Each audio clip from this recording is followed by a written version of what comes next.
پاکستان کے news international کے ساتھ میں ہوں حارث علی شاہ گیلانی۔ چلتے ہیں آج کی ہم خبروں کی طرف۔ رخ کریں گے اسلام آباد کا۔ اسلام آباد ہائی کورٹ کے چیف جسٹس اطہر من اللہ نے چیئرمین نیب کی تعیناتی کے لیے چیف جسٹس پاکستان سے مشاورت کی درخواست ناقابل سماعت قرار دے کر مسترد کر دی۔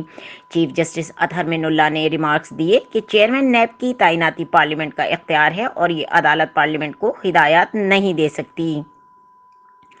سپریم کورٹ کے جس فیصلے کا آپ نے حوالہ دیا، اس کے بعد کافی فیصلے آ چکے۔ چیف جسٹس اسلام آباد ہائی کورٹ جسٹس اطہر من اللہ نے شہری چودھری محمد فہد کی درخواست پر سماعت کی، جس میں درخواست گزار نے موقف اختیار کیا کہ چیئرمین نیب نے تعیناتی کے معاملے پر سپریم کورٹ نے 2001 میں فیصلہ دیا، جس پر تاحال عمل درآمد نہ ہوا۔ قومی اسمبلی میں قائد ایوان اور قائد حزب اختلاف کی مشاورت سے چیئرمین نیب کا تقرر ہوتا ہے۔